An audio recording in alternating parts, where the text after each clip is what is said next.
My name is Jay Hall, and once again, I am here with my good friend and confidant, Miss Charlyn Anderson. Hey. You gonna speak up, say hi? Hey. Everybody trying to be sexy. Everybody. It's okay. Char, you know, I always get your title incorrect. I know you are part of Starting With Today.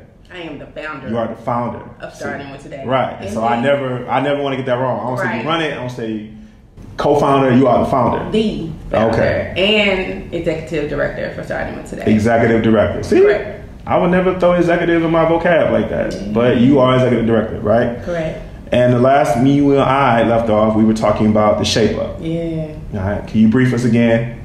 Absolutely. So the ShapeUp is a barbershop talk series where we bring in a professional mental health therapist into the Black barbershops and to have conversations that are focused around Black men and Black mental health issues that are affecting the Black community. And so it is a series that started as a pilot.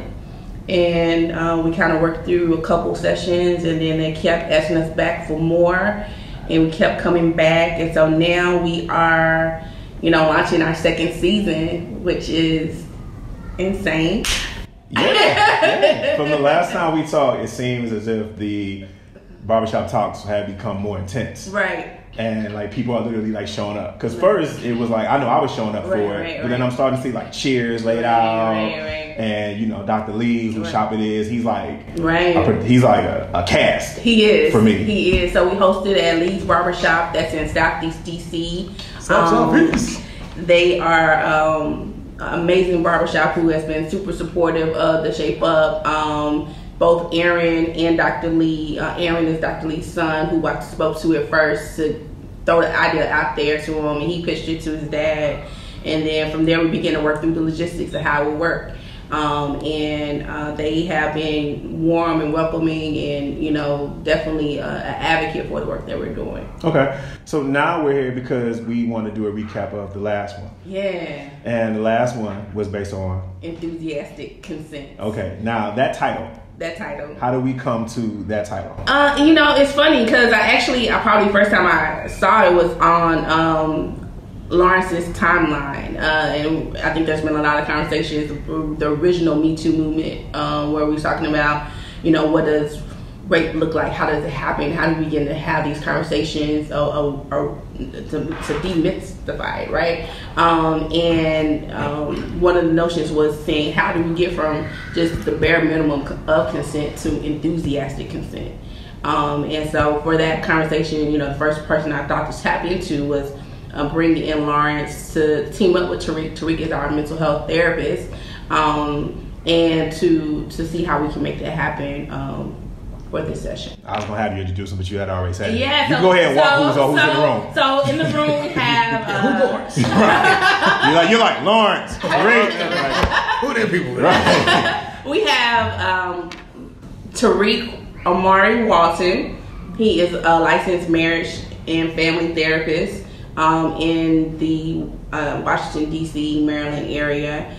He was actually introduced to me through Lawrence. So Lawrence Cosby is in the room as well. He is an Esquire lawyer, and you know, friend as well. And I think we've all had these conversations, whether online and in person, how can we empower our community and create safe spaces for Black people. Dr. Tariiq. Not quite doctor. Not quite doctor. Let me get that. Did you get that nickname though? They give me Dr. Love all the time. Okay. I knew it was something. But, I like it. I knew it was something. And I don't like to brag about that. but no, about the way you get enthusiastic consent. Real short, can you explain how and why like this drew, you know, this got you in this avenue to do the ShapeUp, to do the ShapeUp in general? Well, it's funny enough, I met Lawrence at an event actually just about a year ago, hip hop event. It was the Words and Beats in Life. Oh, the shirt that he's wearing. Yeah. The shirt that I'm wearing right now. This is not video, so no one told Lawrence. Obviously, I was reading that out loud. But it was a hip hop ball, themed ball. And a couple other people kind of started talking about someone who's looking for a therapist, because they found out I was a therapist. to do these barbershop talks. And I knew I have a friend of mine, another colleague, who's doing something similar out of the University of Maryland. And I was like, that's a great idea to, really bring it into the community again.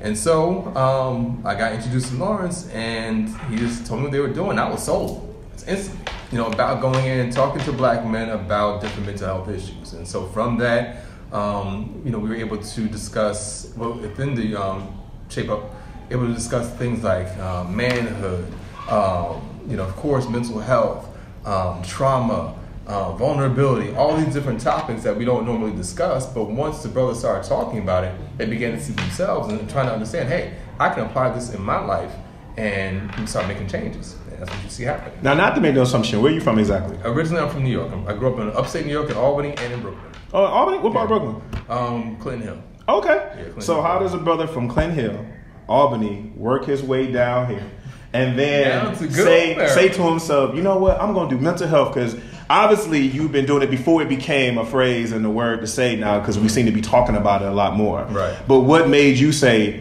I would assume early, to be like, I'm about to jump into that? That is a long story. I actually moved down here 18 years ago to teach. I used to be a high school social studies teacher. And I left that, and I'm also a writer. I have 4 books, and so I just focused on writing for a very long time. I was a starving artist for real.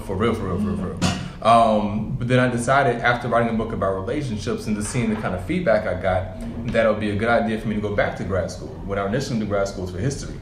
Now I shifted over into mental health. And I knew I wanted to work with couples, so I went to a program specifically for that, marriage and family therapy.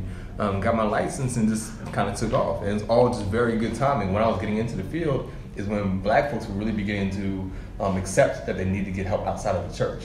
And so it was all good timing. Are your feelings on our mental awareness, like the way we're approaching it now, is it more like, yes, people are finally starting to tune in, or is it more like, I told you? Like, is it frustration in that sense? I think people finally beginning to tune in. A couple of things are happening. One, for a long time, people didn't have the disposable income to afford therapy. Now, you're seeing people either making the investment or they're figuring out how to get their insurance companies to pay for it. Right. So we didn't have that before. So that was just a big no. Then, we have our history of problems with the medical industry, whether it's the Tuskegee experiment or other things that, that kind of affected the black community very negatively. But people are beginning to trust and realize that there's help out there that we genuinely need. Right. Things that we couldn't focus on before when we didn't have the time to focus on it because we were too busy working. But now that we have a little bit more free time and flexibility, this may be a good direction to go in. So you see it's a positive? Oh, major. Oh, of course. I like you already. I don't have a positive attitude. Like, I was more frustrated. Like, we've been DMX and everybody has been telling us about their problems since the 90s. Mm-hmm. But seeing you when I walk into the shop and the way, and my hat's off to you, the way, because to those who don't know, it's a real shop. Yeah. Right, like people walking in and out. It's not the shop. Yeah, no, it's not that shop. It's a real shop. Like, people come in there yelling what kind of cut they want. Nobody got their phone on vibrate. And Tariiq just keeps going. You know what I mean? See, I've been doing this. Actually, back from 2006 to 2008, I was hosting every week a weekly discussion forum about relationships, interpersonal relationships at Atmosphere Cafe in Mount Rainier, Maryland. True. And so for 2 years, every week, I had the same kind of thing happen. People walk in, you hear the steam from the coffee machine going on. Right. So I don't get distracted. My thing is to be there and make sure that people are getting something out the time that they're there with me. To me, it takes it back to an era that was like before. I'm pretty sure all of us in this room that we heard about these type of conversations of not necessarily mental health, but of activism, right? Mm-hmm. They took place like in barbershops or whatever they can find. And of course, the business kept going, but it's something to witness, because sometimes I was getting a little frustrated. I'm like, man, you know what I mean? But I admire the fact that you were able to keep a strong medium and keep it going. But, thank you, bro. Thank you. Yeah, I do. Trust me, I do admire that, because I'm like, I don't know about it. Pure determination. Right. You know what I'm saying? I don't know. For the peeps. Right. And to the brother who wore the tag on his shirt, but we ain't got no video, Mr. Lawrence. Yeah. Please, explain your journey also too, bro. My journey comes, from a long line of African American men who have adopted alter egos and are going online to share their wisdom. I used to rap back in the day. Oh, definitely. That was a metaphor. Oh yeah. I I can always tell a rapper. I'm like, used to rap back in the day. Got it. Okay, go ahead. Continue on. Don't mind me. Mixtapes. Charlyn and I have been friends for years, and we've had this level of correspondence about just anything that's happening in the Black community, and part of my, I guess you say, platform on Twitter has been Black mental health, and it's just been me documenting my journey, but also sharing the experiences with others. And so whether it's You Good Man, where we talked about it, where we just had a forum, just a hashtag where Black men could say, hey, you good? But it was never a question. It was, a statement. And we wanted to actually have a question in which, are you good? Not just you good. You're not supposed to respond to that with anything but positives, because it wasn't a place for you to actually say how you felt or what was going on. And even though you're dealing with it. And just like you said, we had DMX, and then this generation had Kid Cudi. And there's people who were saying that they are going through things and they don't know how to get out of it. And so Charlyn actually talked to me about having some kind of program in barbershops going about mental health. And it just so happened that I was at an event. I think it was like the same day. It was the same day. It was the same day. I texted Lawrence. I was like, Lawrence, hey, can you amplify this message on your platform? I'm looking for a Black mental health therapist. And like later that day, he meets Tariiq. Woo! The same day. Same day. Same day. That's how the universe works. Right. Put it out there, right? Put it out there. One big sitcom. Cause they weren't ready. They weren't ready for me. Right. She was like, we just started talking about this. I mean, like we early on. And so then I think you introduced me to two people, and one kind of had a lot of questions and really didn't get it. But Tariiq just definitely got on board. He saw the vision. And then we end up meeting, I don't know, like a couple of months and before we even launched, working through the curriculum, working through like goals and. Actually, I worked on a project before this, where we did a presentation to DC CPS, about how to address Black men around mental health issues. So we partnered up with we had a big partnership with Charlyn, myself, and G. Who is the president and founder of Black Love Industry Professionals. Okay. So it was all about mental health. And so we partnered up on that. We found out how well we work together. And literally 2 months later, we were in the barbershops. And there you go. See, that's what social media can be used as a positive thing. Right? And Lawrence, you was already using your platform, to speak law advice? Because you're a lawyer, correct? Yeah, I'm a lawyer. It wasn't really, it was like the opposite. Because when she said, can you use your platform, I was like... It was literally like, I never really used it. We know what Tariiq was using his for. I know, Tariiq was a professional. Mine was more like, You going to jail. I was kicking it with my homies online, and I'm like, after a while, if you have some level of consciousness, kicking it turns into lessons. I mean, that's how I was raised. So, if we just shoot in the breeze, sometimes we gonna have pause for the cause moments. And so after a while, my pause for the cause moments started to become more and more like just what I did, because these were the things that were important to me, especially after Trayvon Martin, Michael Brown. It was just like, wait a minute, we could just hang out, or we could really build, and we're using the same platform for it. And so like it became something like a snowball effect, where people started raising and elevating their level of consciousness, because we have to. Like, consciousness is a survival it's a survival mechanism, is to be conscious. And so Charlyn noticed that, and she said, hey, starting with today, can we link up? And I'm like, I've been ready. So and I'm glad we're here, season 2. How strong of a role mental health plays, like, for a lawyer? Like, what for your eye do you see that make you want to counter that? Like, stress. Your job is stress. Your existence is stress, and a part of it is that you actually start to see how the world works, and you start to see how the world is impacting your community, and then you realize you're one person, and so you have to make your living. But then I open the papers and I'm seeing the laws, and I'm seeing how 4 years ago this law was enacted, and how it's just hitting people now. And it's going to take 4 more years for that law to get repealed.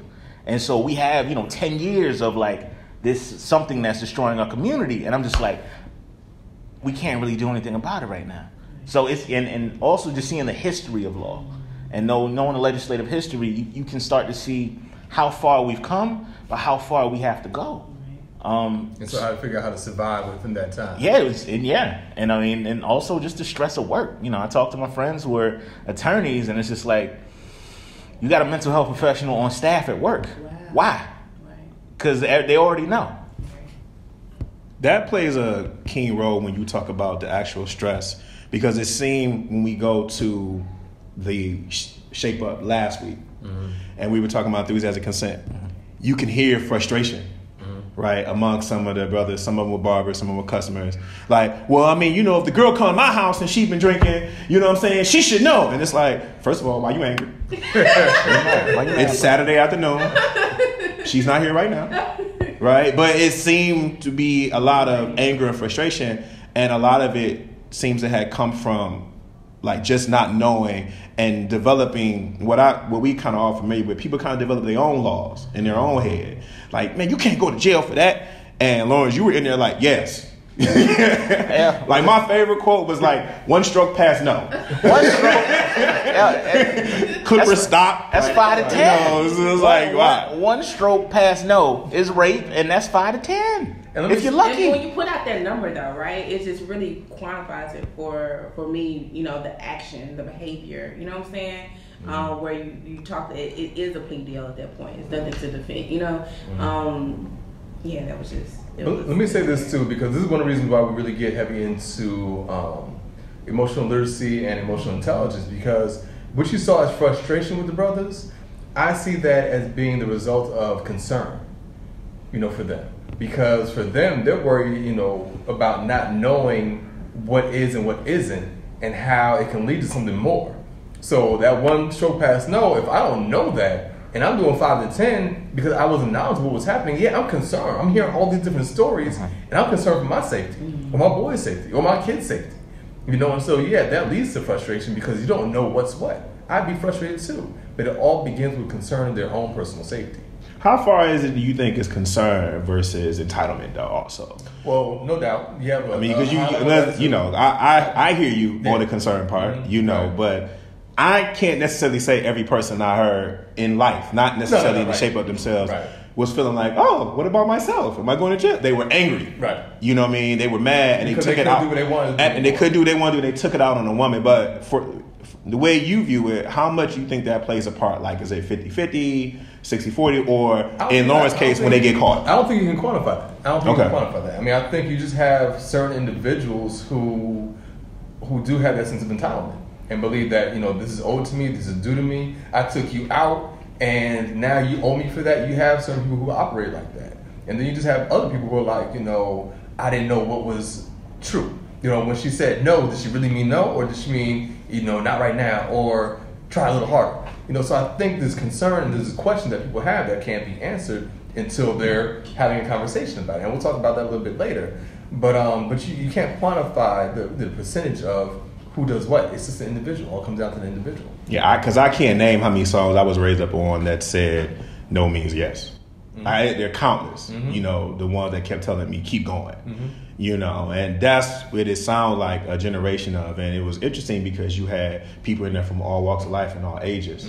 And we definitely, I found it funny that in that particular Shape Up, we had a lot of young kids in there. Any other time in the Shape Up, it's like adults and everybody woo. But it was like nothing. It was like a good 6 or 7 young boys who were in single digits. Now, my perspective, I thought that was a great thing. Oh, it was fantastic. What does everyone think about that when you saw that the kids were there? Because they were paying attention. You know, and I didn't know if the mom was going to be like, I'm walking out, but she seemed to be like kind of in tune with it and trying to figure it out. What do you say to that? We did a disclaimer before we started, you know, and even talking with Dr. Lee when I told him the topic and I went up there and I was like, hey, it's going to be talking about sexual consent. And he said, well, you know, just make sure that we tell the parents in the room, give them a heads up. Right, so they can make a choice. Yeah, so they can, you know, figure out how they want to navigate that. But I think the conversation needs to start the sooner the better. I mean, one of the best things about it was watching the moms in the audience and how engaged they were. And I saw mom elbow her son because he wasn't listening. He was slouched, his body language was negative, and she elbowed him, and he sat up. And she was like, yeah, you listening? You listening? Because we do have to have consent. We have consent talks in kindergarten, preschool. Keep your hands to yourself. Or like ask, we have personal space, but somehow there's this line of puberty that hits, and somehow we forget about everything we learned in kindergarten about personal space, about not keeping your hands or respecting each other. And so I think the more pressure, it's not, and also it's peer pressure, but I also realize pressure. All of a sudden now you're expected as you're reaching 12, 13 years old to act like a man. And oftentimes that beginning stage is how many women can you get? So you have that pressure, and so now it's no longer just about keeping your hands to yourself. Now the idea is, well, you have to get as many as you can, and so do whatever you got to do to get it. So play whatever games you have to play whatever mind games you have to play. And so part of that, there's just a lot of pressure on kids to start beginning to behave in a way that was not acceptable just a few years before that. And I thought about like the men who were around when it was those times to learn. My father was at work. Or like the guys who were in the community that like had the best knowledge, they were doing the best they can to provide for their families. So the ones that were around were the men who weren't those men. And they were the guys hanging out at the block. They were the older guys at the basketball court. They were your uncle that lived with your mama. Those guys were the ones giving us the information and just giving us the wrong information. Yeah. Because they didn't have nothing else to do except pass down, terrible things. And when you talk, that's why it was actually good to have the young men there, because now they get to hear from professionals. It's not just a cat on a block talking to you. These are folks who are actually knowledgeable about the subject area, and you get to hear it firsthand. You don't have to go to a book or anything. You get to hear how other men react to it, who are probably thinking very similar to you, and you get responses to that. So for them, it's a great lesson. I mean, you talk about a teachable moment. That's a great teachable moment for them. So hopefully they can carry that beyond, just the barbershop, but into their daily lives and the conversations that they're having with their friends. Oh, I heard this lawyer and this therapist talk about this, and this is the way they said you should do it. So it's like, you're just passing that down. It's what's the game? Telephone? Telephone or heard through the grapevine. You're just taking this information, you're passing it through. Now someone's gonna get messed up along the way, but at least it starts somewhere.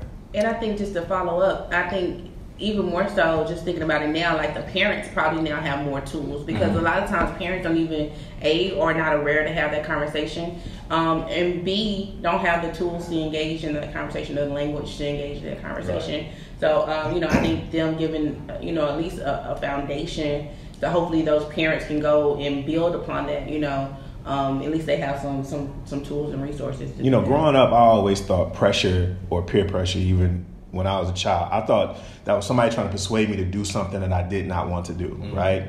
But I didn't understand, and I'm only recently starting to understand that pressure is bigger than that. Like, and the way you describe it, you was like, yo, is this whole thing about you have to be a man, because young boys definitely start turning to a certain age where it's like, I want to be the bigger physical being that's around me. I want to be this man. And what is he doing? And I guess also I might have participated in that too without even being aware of it. And I guess to you, what you were saying, is that a form of pressure also? Oh yeah, definitely. Okay.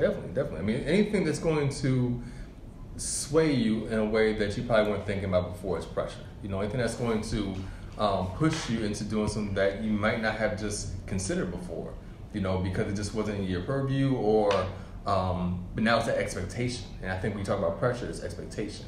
And so that expectation is that if you're a young man, and this is why, for a lot of gay men, it's hard for them to come out of the closet, because as a young man, the pressure is that you go after women. And so because of that expectation, that pressure, you behave in a way that may not fit your lifestyle, or you behave in a way that's contrary to the way that you were raised. But now you're trying to fit in, especially at that age, you're trying to fit in. You're growing, your body is awkward, and you're just going through all these changes, and you're trying your best to fit in, not stand out, which means doing what everybody else is doing. So even if they're not doing, because cats is lying on themselves in middle school, but everyone's talking about it, and so you're thinking, okay, this is how I'm supposed to behave, so let me go out here and chase, and then you find out later on, like, oh, maybe that wasn't a good move, but I didn't have all the right information. All I know is that people were expecting me to do this, and so that's what I did. When you talk about enthusiastic consent and you walk into a barbershop with majority men, they walk in there and they're walking out. You got men who are older, you got men who are younger, 30s, 40s, 50s, 60s, whatever. And they all have their own definition of what they thought consent is or whatever. What was the impression? And Lawrence, maybe this can go more towards you. legally, what is consent, and what was the impression you feel like you got from people when you actually explained what consent was legally? I think I had to break it down outside of legal terms first. And so in order for me to say, okay, what consent is, we're at a barbershop. You walk in the barbershop to get your hair cut. You don't just go sit in a chair. You have a conversation, whether it be verbal or nonverbal, to see if you're next. Even if that's your barber, you still have to have that conversation. Then you go sit in a chair. The barber's not going to just start cutting your hair unless you guys have that rapport, that relationship to say, okay, what do you want? And even then they're going to ask, what do you want? You're going to want the one, you're going to want the usual, and then they're going to start cutting your hair. And if it hurts, you're going to move and they're going to stop. And they go, you okay? All right. Or you're going to look in the mirror and say, oh, I don't want that. So you guys are going to have this continuous conversation about this consensual haircut. And you understand that, and you've been doing it for years, and you get it because you guys are in unison. You understand the culture of it, you understand the vibe of it, and you're able to use all of your senses to understand what's happening. And so you have the capacity and the capability to understand consent and understand enthusiastic consent. And so once we went through that, people are nodding their heads like, yeah, I get that. And now we got to turn it into what, sexual consent is. And so, what the definition is, words or overt actions that indicate a freely given agreement to engage in a sexual activity or behavior. There's a lack of verbal or physical resistance, and there's no force, threat, or coercion during that time. And that's just consent. That's the bare minimum. Mm-hmm. That's the no means no. Okay. And so people, if you stop there, you're doing it wrong. So you're just trying not to go to jail. So you're not moving towards what we want to get to, enthusiastic consent. And that is that unison, that vibe of we're meeting minds together. This is what we both want. And we both know we want it, both verbally, physically, and emotionally. Mm-hmm. And so we're actually having that yes means yes, that excitement for both. Not I'm trying to get mine and I'm just trying to get over your barriers.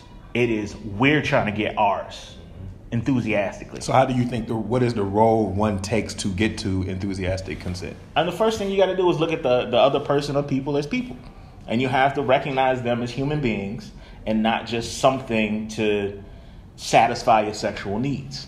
And that you have to be conscious of their wants and desires and be willing to meet them.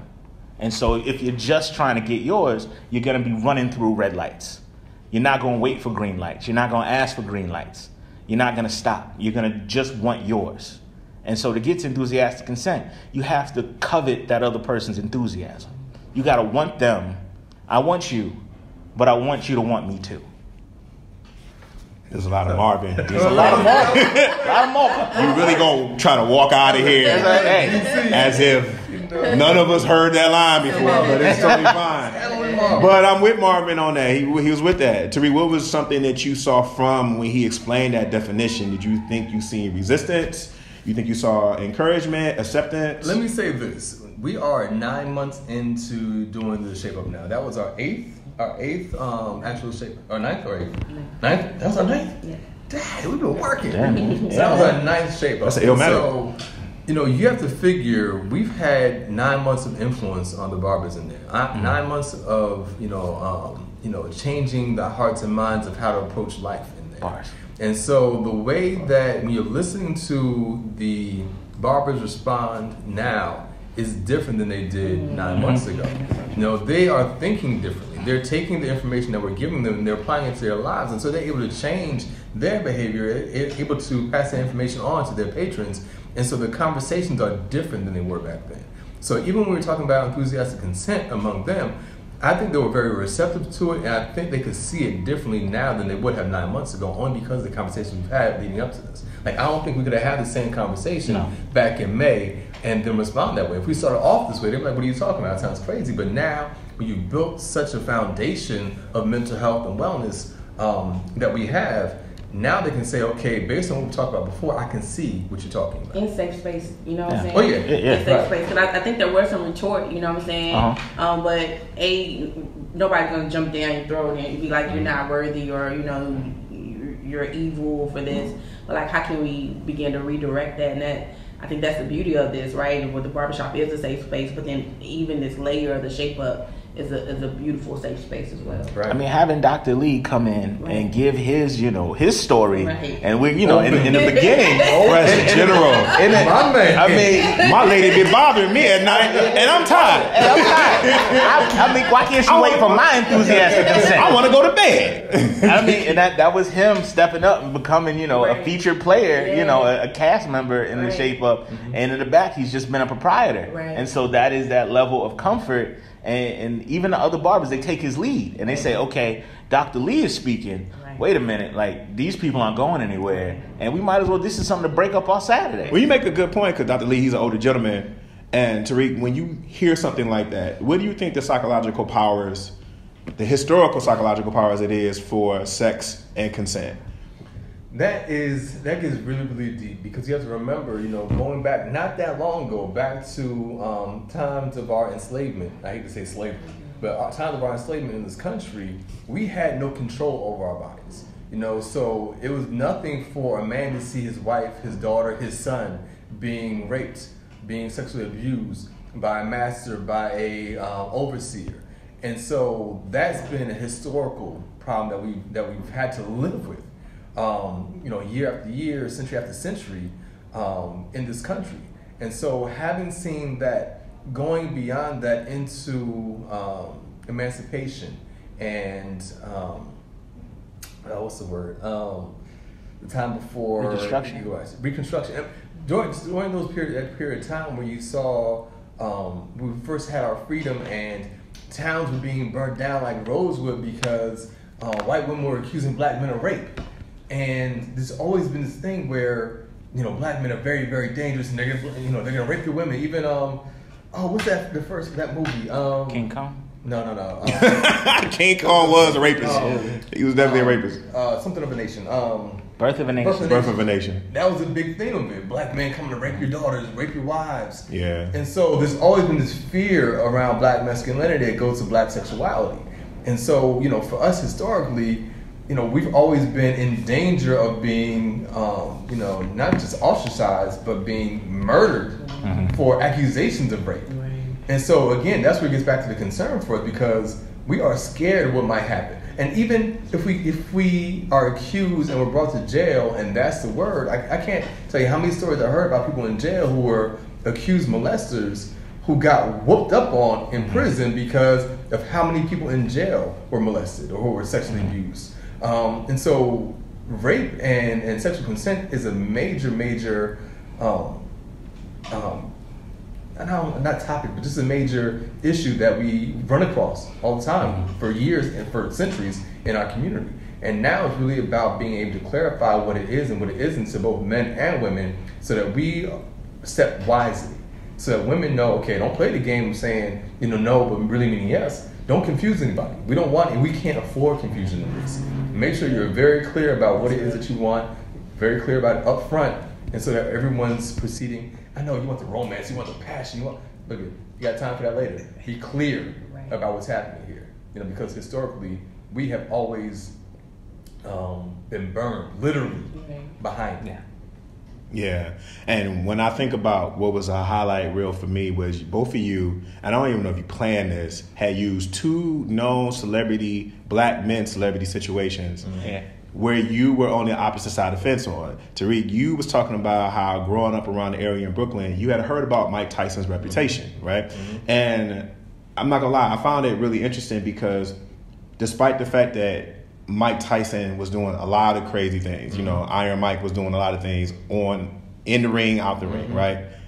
We all kind of came to the acceptance where, Mike did a lot, but I'm pretty sure he ain't raped that girl, right? With no validation, like no proof of purchase to make us believe that, but we just believe that based upon, the infamous, if you come over to someone's house at 3 a.m, is that not a booty call, right? And things of that nature. And that automatic consent. And that automatic consent, right? And we've kind of like collectively, without even having a meeting, like all came to this. Well, Mike said himself, well, I didn't rape her, but I deserve to go to jail. And we always kind of like, well, if he can admit that, then, by this time he would admit that he went to jail. But what came to my head was, I'm pretty sure Mike, if he wasn't in a conversation like this, he doesn't believe he raped her, right? I mean, he can take a lie detector to test, and everything, and he does not believe that he raped her. And you made me think on that, and you made me think because Lawrence, because you were talking about Kobe, and you were saying when you actually read correct me if I'm wrong, manuscripts or something like that, or you read the case study, the court, and you were like, and you were like, yeah, Kobe raped that girl, and you had, you stirred up something. We getting ready to close out, and you got one brother, he cut the clip and said, Kobe ain't raped that girl. You know what I mean? She wanted that money, and he was like, why would you have sex the next day and all this other stuff? But that's when I was talking about earlier when you said, listen, one stroke past no, even in the middle of sex, if a person is switching up something without that other person's consent, that is rape, right? And I don't know if you trigger people because they were Kobe Bryant fans or you triggered them because they were thinking about something that happened to them years ago. But could you guys, on your own, speak on what was a highlight for you during that session? Because that's what I went home with. I'm gonna go. That was one of my highlights because it's something that I read and I was like, wait a minute. Like sometimes people look at sex as like a buffet, and they say like, once you agree to have sex with me, everything is on the table. But the thing is, you have to get things a la carte, and you have to actually guide yourself and them into like, okay, is this okay? Is that okay? And there are ways to do that, while keeping the quote unquote move. But Kobe decided that he wanted something else that wasn't on the table, and one stroke past no. And that happened, but one of my highlights was talking about Bill Cosby, because, hey, Bill Cosby has been something people have been talking about in barbershops for years. Right. It's something that people have been throwing out there, Bill Cosby raping women, and we let it go, but then, it became something that was bigger than that. And talking to people and saying that, hey, some of these women wanted to have sex with Bill Cosby, but Bill Cosby, in his, internal creepdom, decided that internal creepdom. Eternal. This outlandish creepdom. He said, I want to take away your ability to consent. I want to put something in your drink. I want to give you something that's going to knock you unconscious. So if you do anything that gets in the way of somebody's consent, that's rape. It doesn't matter if they had all the intentions in the world of doing whatever. You said, I want to knock these women out because that's what I like. If he would have said, I'm going to knock you out, is that cool? And they were like, yeah, fine, that could have worked. But no, Bill Cosby had done generations of knocking women out. Generations. Like, your grandma, like everybody. He knocked everybody. Everybody got knocked out. That was his move. And he just didn't care for consent. And so, when people were like, you know what, you kind of right there. And I was like, yeah, they ain't lying. He had a modus operandi. That was his, calling card. Right. Hello, tomorrow, as he said, right? Yeah. Right. What about you, Tariiq? I have to tell you the truth. When I do these, whenever I'm speaking, whenever I'm, facilitating a conversation, I'm very present, very in the moment. I don't remember much of what happens. I'm just going.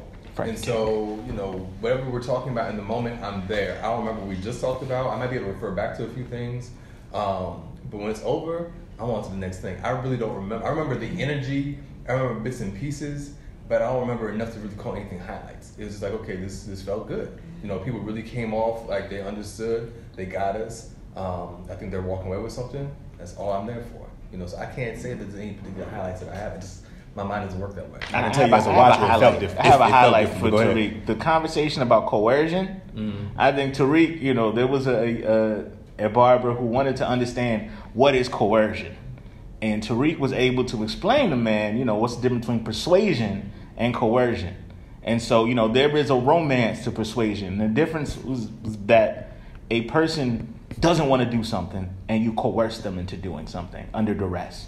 Persuasion is that there's a yes and you get into that enthusiastic yes. And so I was just amazing watching the wheels turn in that barber's head like, all right, I get it.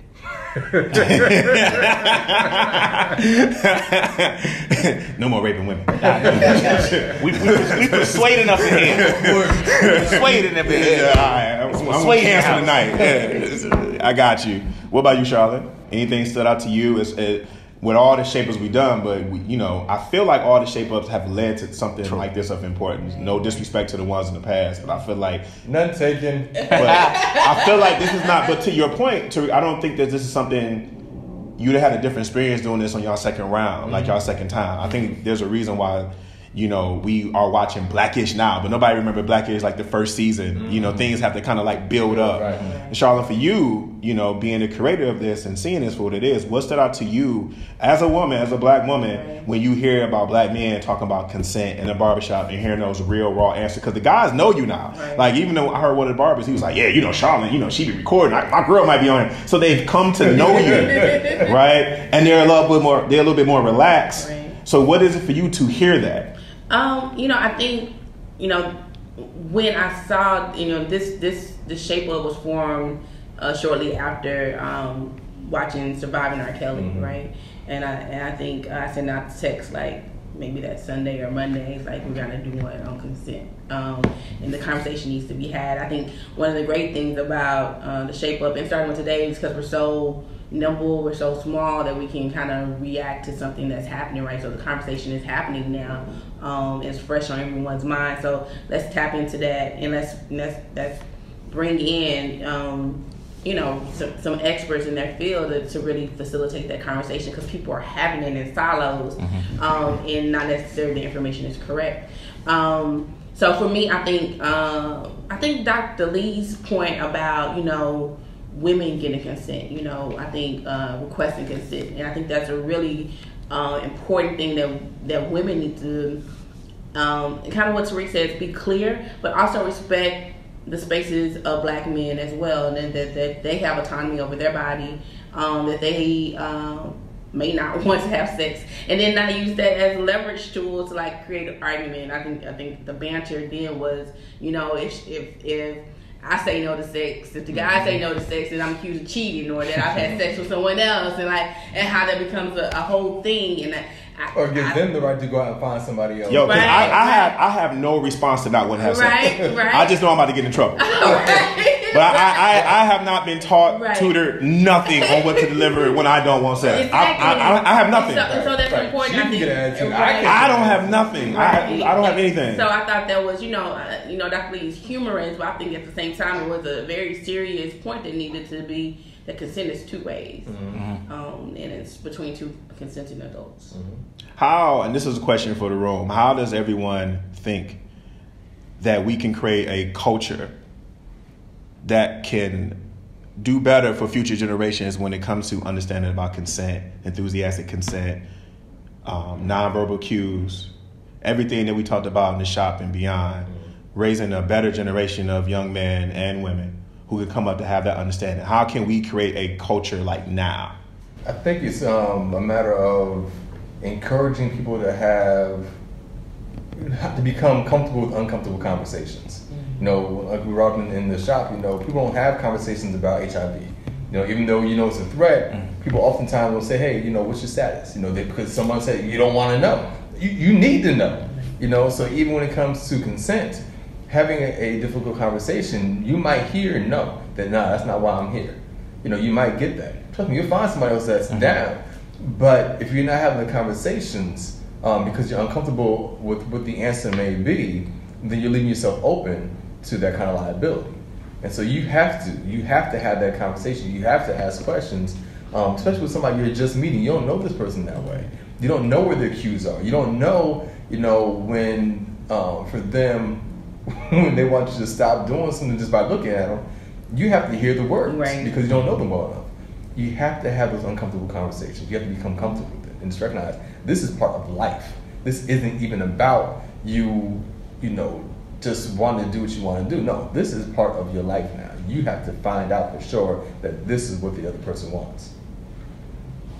I think one of the best things I saw when we started talking about the age of consent, the way that the men in the room was like, they weren't having it when it came to teenagers and grown men. And I think that is something that, you know, I remember my dad doing it. Like my dad would see some old men hanging around young girls. And I think having the men in the community step up, but also not just step up, but pass some things down. Because I never learned about consent. I learned about the game. I learned how to holler at a definitely woman. Learned about the game. Right. You know, I learned what, you know, what I had to do, you know, guile, gift, the grift to, you know, get it, but never how to, you know, see if a woman wants me, or to express that and to see, women like, hey, if you touch a woman and she moves away, stop trying to touch her.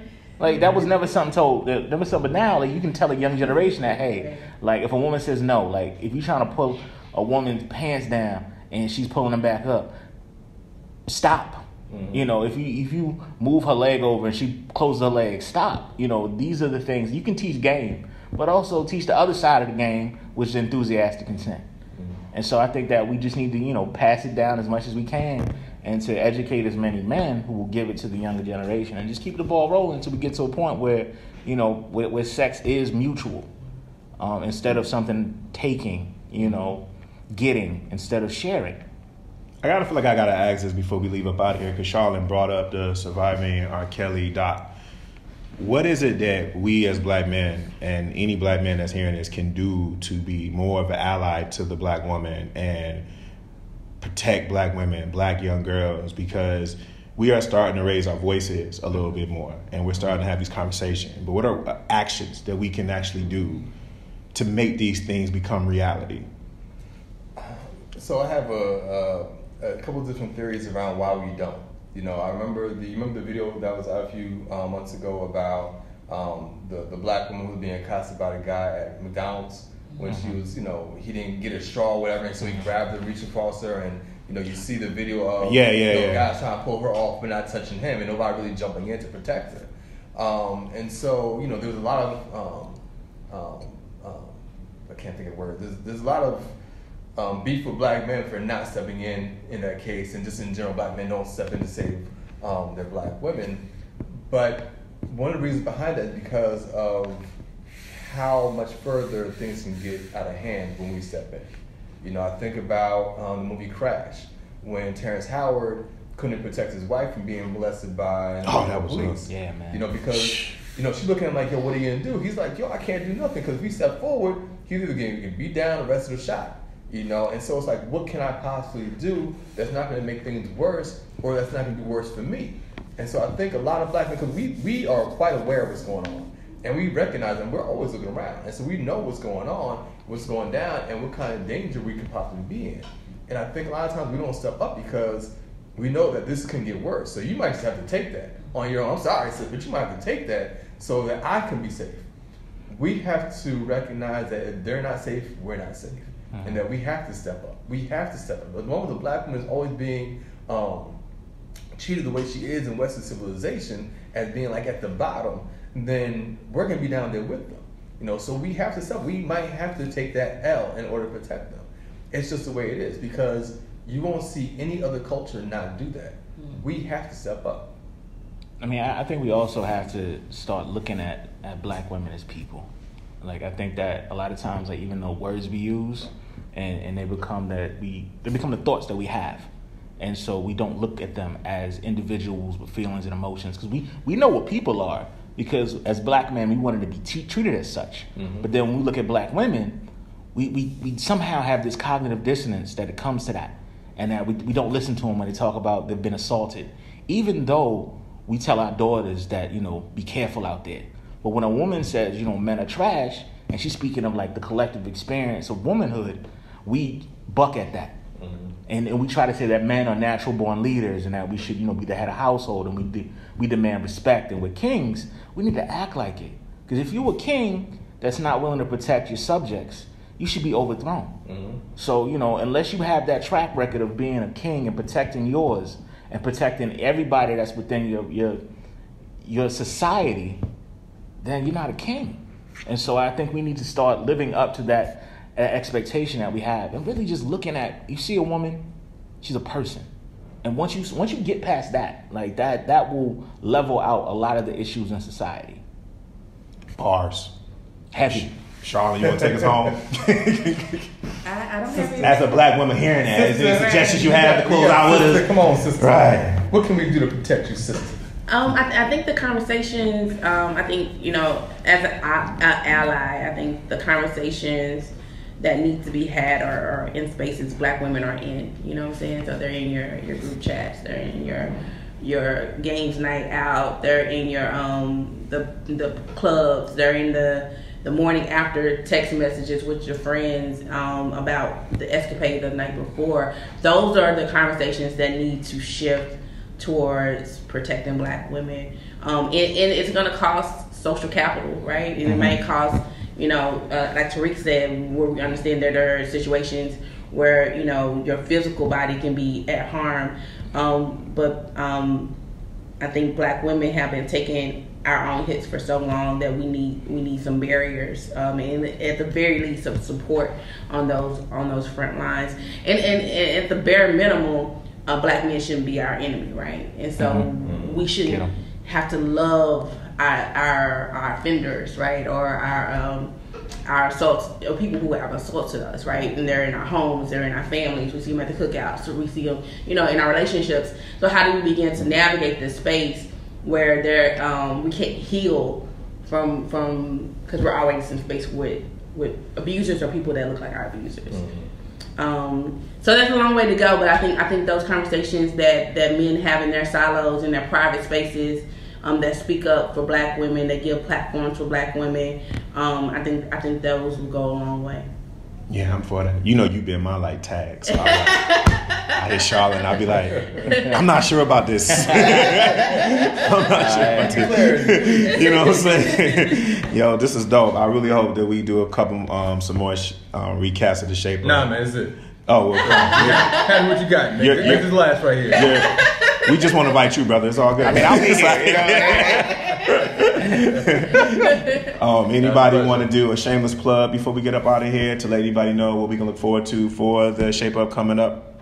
Anything? Follow me at the Cosby. Oh. Hey, just get my numbers up. You're not related, man? No relation. You got to clear that up, man. Let people know, man. We had the same slave owners, passed down. There you go. Same name. There you go. And now, I'm the X now.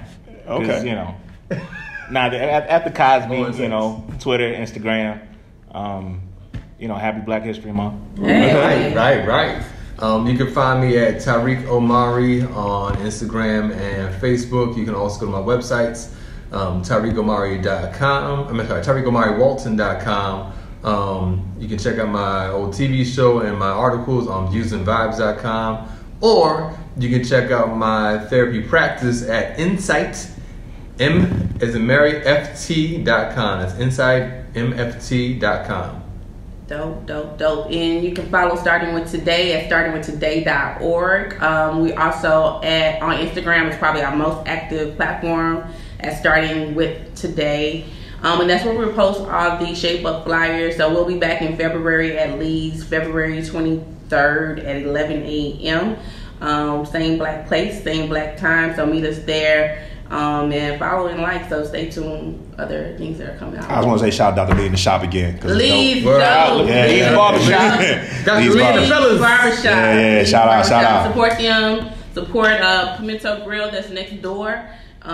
They got some of the best Jamaican food. So let's reinvest in our place. So we go How to come that. you brought me none of that yet? How come nobody's hooking me up with something? You be leaving. You be running home, man. I don't know you going. Right. I get that, man.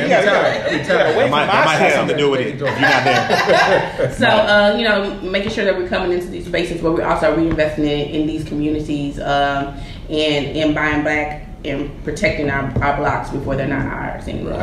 Right. Appreciate it. Black history there. Cool. Y'all take care. All right, thank you.